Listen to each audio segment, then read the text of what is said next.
काळामध्ये मोठ्या मोठ्या शाळा झालेल्या आहेत, इंग्लिश स्कूलच्या शाळा झालेल्या आहेत आणि अनेक जणांना तुम्हाला सर्वांना वाटते मराठी मीडियम मध्ये शिकणाऱ्या सामान्य या ठिकाणी भाषा शाळेमध्ये शिकणाऱ्या मुलांना वाटते की माझ्या जवळचे माझ्या काही गल्लीतले श्रीमंताचे मुलं कुणी पोद्दार शाळेत जातात, कुणी भेलमध्ये जातात, कुणी दिल्ली पब्लिक स्कूल मध्ये जातात.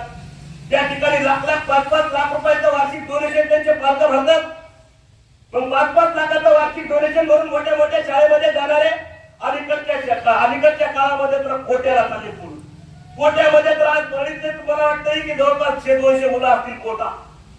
अनेक जण मुलं त्या कोट्यामध्ये जाऊन शिकायला लागले.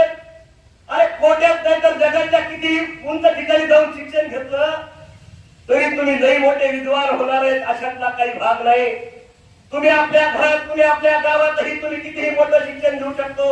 फक्त आपली मनाची आणि तयारी लागते, मानसिकता लागते. या सावित्रीबाई फुलेंच्या जयंतीच्या निमित्तानं तुम्हाला सर्वांना सांगणार आहे की आपण एका गरीब कुटुंबात जन्म घेतला हे आपला गुन्हा नाही, पण आपण गरिबीमध्ये येणाऱ्या काळामध्ये जगलं नाही पाहिजे. जर आपण गरीब कुटुंबामध्ये जन्म घेऊ आणि गरीब कुटुंबामध्ये मरू तर हे आपल्या हातून होणारं पाप आहे. आपण ठरवलं पाहिजे, मनात कुर्बान मानली पाहिजे. मी जरी गरीब कुटुंबात जन्म घेतला असला तरी मी गरीब म्हणून मरणार नाही. म्हणून आपल्या सर्वांचं कर्तव्य लागतंय जे जे वांचेल ते तो आहे. ज्ञानेश्वर महाराजांनी मला सांगितलेलं आहे पसायदानामध्ये. पसायदानाचा अर्थ आपण समजून घेतला पाहिजे.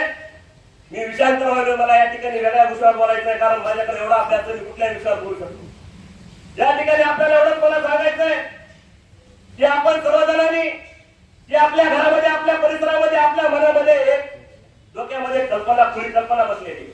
आपल्या सर्वजणांमध्ये कमीपणा वाटतंय, आपल्या मनामध्ये कुठे निगेटिव्हिटी भरते. की आपल्या सर्वजणांना वाटतंय की माझे वडील खूप गरीब आहेत, माझ्या घरची आर्थिक परिस्थिती खूप हालाकीची बिकट आहे, म्हणून मला मोठ्या शाळेत जाता नाही आलं, म्हणून मला चांगले कपडे नाही घालता आले, म्हणून मला या ठिकाणी दप्तर चांगलं नाही मिळालं, म्हणून मला काही गाडी भेटत नाही, म्हणून मला काही चांगल्या सगळ्या काही फॅसिलिटी भेटत नाही. याच्याकडे तुम्ही निगेटिव्हिटी म्हणून बघायचं नाही.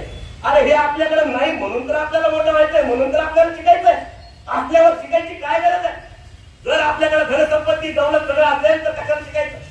दादा पिढ्याला पुरणारा एवढं जर आपल्या घरी वैभव असेल अरे शिकायचं म्हणजे नेमकं काय? एका वर्गातून दुसऱ्या वर्गात जाण्याला शिकायचं म्हणायचं, शिक्षण म्हणायचं? शिक्षण म्हणजे ज्याला जीवन जगण्याची कला अवगत झाली ते शिक्षण. जरा कळलं पाहिजे आम्हाला की कसं आमचं चांगलं काय आणि वाईट काय.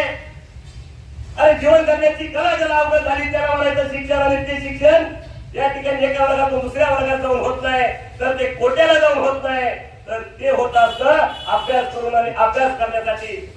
या ठिकाणी तुम्हाला या घरी तुम्ही करू शकतो, शाळेतही तुम्ही करू शकता. आपल्या ठिकाणी मी तुम्हाला सांगणार लहानपणी आमच्या घरामध्ये पुरी पिठाच्या गिरण्या नव्हत्या.